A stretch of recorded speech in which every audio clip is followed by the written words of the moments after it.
Assalamu alaikum. Hello everybody, welcome to my channel Abi Muzumdar is English spoken course. Hope of all them are doing well by the grace of Almighty Allah. বন্ধুরা, আজকে আমি তোমাদের সাথে আলোচনা করব structure পুরো class. প্রথম ক্লাসে আমি তোমাদেরকে আলোচনা করেছি যে কিভাবে আমরা ইংলিশে ছোট ছোট বাক্য তৈরি করে নিজেরা কথা বলতে পারি। আসলে ইংলিশে কথা বলতে হলে তোমাদেরকে প্রথমত ইচ্ছা শক্তিটা থাকতে হবে। তোমাদের কথা বলার ইচ্ছা শক্তিটাকে বৃদ্ধি করতে হবে। বৃদ্ধি করলে তোমরা দেখবে আস্তে আস্তে ইনশাল্লাহ সফল হয়ে যাবে। আর যদি তুমি চেষ্টা না করো তাহলে কখনোই তোমার পক্ষে সম্ভব না। তাই এই ছোট ছোট বাক্যগুলি ইংলিশে কথা বলতে গেলে তোমাদেরকে প্রথম থেকে শুরু করে শেষ পর্যন্ত আস্তে আস্তে আস্তে আস্তে ট্রাই করতে হবে। বারবার এগেইন অ্যান্ড এগেইন তোমরা এই চেষ্টা করলেই ইনশাল্লাহ সফল হবে। তা না হলে কিন্তু ইংলিশে কথা বলা সম্ভব না। যদি তুমি কথা বলতে চাও তাহলে তোমাকে অবশ্যই কী করতে হবে, ডিটারমিনেশন হতে হবে। এবং ডিটারমিনেশন হয়ে তুমি কী হবে যে নিজের থেকে নিজেকে মনে করো তুলে ধরবে, তাহলেই অবশ্যই তুমি ইংলিশে স্পোকেন করতে হবে। তাহলে চলো আজকে আমরা স্ট্রাকচারের উপর দ্বিতীয় ক্লাসটা করি। প্রথম ক্লাসটা করেছি আমি অনেকদিন তোমাদের সব ভিডিও দিতে পারি নাই, শারীরিক অসুস্থতার কারণে। আজকে আমি তোমাদের সঙ্গে দ্বিতীয় ভিডিওটা ইনশাল্লাহ আশা করব তোমাদেরকে ত্রাস্ত হতে, এবং এটা করলে তোমরা অবশ্যই সফল হবে। চলো আলোচনা যাই আমরা। যে প্রথমে দেখো আমি এখানে বলছি সাবজেক্টের পরে will plus verb one. Subject will verb one. তাহলে দেখো একটা বাক্য, I will play, I will play, I will read, I will write, I will swim, I will sing, I will run. এইভাবে তুমি একাধিক বাক্য তৈরি করবো। আমি 2টা 3টা করে দিচ্ছি, তুমি এটাকে 5টা 10টা 20টা করে যত তৈরি করবে তত তোমার ভালো হবে। তাহলে আই উইল প্লে, আমি খেলবো, আই উইল রিড, আমি পড়বো, আই উইল রাইট, আমি লিখবো, আই উইল সুইম, আমি সাঁতার কাটবো, আই উইল সিং, আমি গান গাইবো, আই উইল ড্র, আমি আঁকবো। এই যে কথাগুলো, আই উইল ওয়াক, আমি হাঁটবো। ঠিক আছে, তুমি এভাবে তৈরি করো নিজে।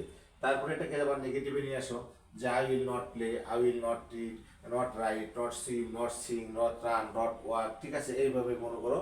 আবার তুমি নেগেটিভ করো। আবার এটাকে যখন ইন্টারোগেটিভে নিয়ে আসবে তখন এই উইলটাকে অবশ্যই প্রথমে নিয়ে আসতে হবে। তখন যদি প্রথমে নিয়ে আসো তাহলে কি হবে তোমার, তাহলে দেখো will I play, will I play, will I read, will I right, will I swim, will I sing, will I draw, will I walk, will I run. এইভাবে তুমি মনে করো একাধিক যত 20 30 40 50টা করে সেন্টেন্স তৈরি করো প্রতিদিন। তাহলে অবশ্যই তুমি এখানে সফল হবা। তারপরে যদি এটাকে আবার নেগেটিভে, তো বিশেষ করে এই 3টাই বেশি প্রযোজ্য। পরেরটা যদি will not I play, will not I read, will not I swim, will not I sing, will not I run, will not I walk. এইভাবে মনে করো করে যেতে পারো। আচ্ছা, তারপর শুড অর্থ হলো উচিত, শুড অর্থ হলো উচিত। তাহলে তুমি এটা বাংলাও করবা, তার সাথে ইংলিশের সাথে সাথে বাংলাও করবা, তাহলে তোমার প্র্যাকটিস হয়ে যাবে এবং তুমি অবশ্যই এখানে সফল হয়ে যাবে। তখন দেখো সাবজেক্ট শুড ভার্ব ওয়ান। তাহলে I should play, I should swim, I should run. আমার আই শুড প্লে, আমার খেলা উচিত, আমার দৌড়ানো উচিত, আমার খাওয়া উচিত, আমার লেখা উচিত, আমার পড়া উচিত, আমার হাঁটা উচিত। এরকম আমরা বলবো যে আই শুড প্লে, আমার খেলা উচিত, আই শুড রান, আমার দৌড়ানো উচিত, আই শুড ইট, আমার খাওয়া উচিত, আই শুড সুইম, আমার সাঁতার কাটা উচিত। ঠিক আছে, আই শুড রাইট, আমার লেখা উচিত। তারপরে যদি এটাকে নেগেটিভ করবো, আই শুড নট প্লে, আমার খেলা উচিত না, আই শুড নট সুইম, আমার সাঁতার কাটা উচিত না, আমার দৌড়ানো উচিত না, আমার লেখা উচিত না। ঠিক আছে, এরকম শুড আই প্লে, আমার কি খেলা উচিত, আমার কি খেলা উচিত, আমার কি সাঁতার কাটা উচিত, আমার কি খাওয়া উচিত, আমার কি লেখা উচিত।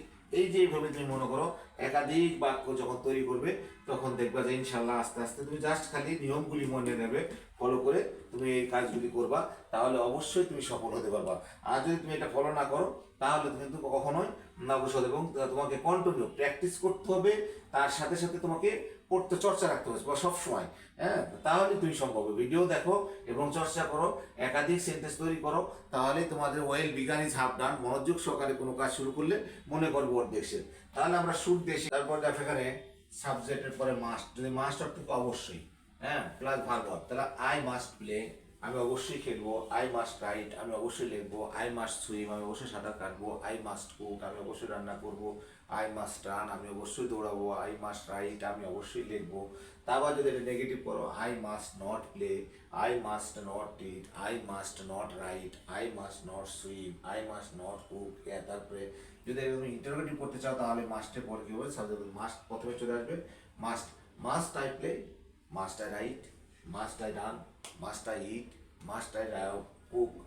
তারপরে দেখো ক্যান অর্থ কি পারি, ক্যান অর্থ পারি। সাবজেক্টের পরে ক্যান বসে, can plus verb one. I can play আমি খেলতে পারি, আই ক্যান সুইম আমি সাঁতার কাটতে পারি, আই ক্যান রান আমি দৌড়াইতে পারি, তাহলে আই ক্যান কুক আমি রান্না করতে পারি, আই ক্যান ড্যান্স আমি নাচতে পারি, আই ক্যান সিং আমি গাইতে পারি, ঠিক আছে। তারপরে যদি নেগেটিভ করে ঠিক এরকম আই ক্যান, তাহলে আমি তোমাদেরকে এইভাবে মনে করো 3টা 4টা 5টা করে দিচ্ছি, তোমরা এটাকে 20টা 30 40 50টা করে বাক্য তৈরি করো। ইনশাল্লাহ ইনশাল্লাহ তোমরা সফল হবে, অবশ্যই পারবে। হ্যাঁ, তারপর দেখো I can not play, I can not read, I can not cook, I can not swim, I can not run.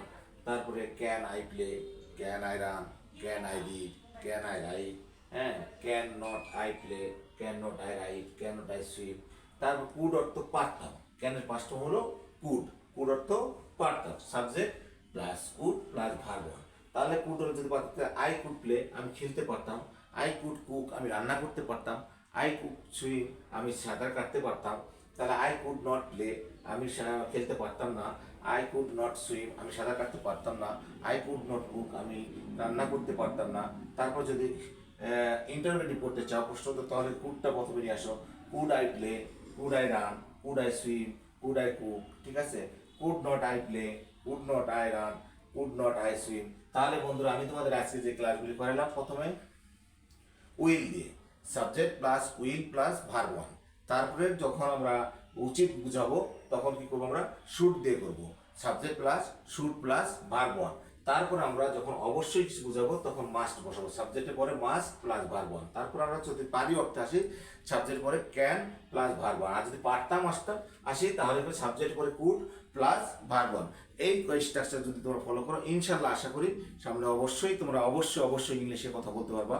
হ্যাঁ, তা আশা করি আজকের ভিডিওটা ইনশাল্লাহ না টেনে তোমরা মনোযোগ সহকারে দেখো এবং অবশ্যই চেষ্টা করো বাড়িতে একাধিকবার, যেহেতু এটা প্রাথমিকভাবে যারা একদম জিরো লেভেলে আছো, যারা কথা বলতে পারো না, কথা বলতে চাচ্ছ, তাদের জন্য এই ভিডিওগুলি, তোমরা অবশ্যই সফল হবে। তো থ্যাংকস এ লট এভরিবডি।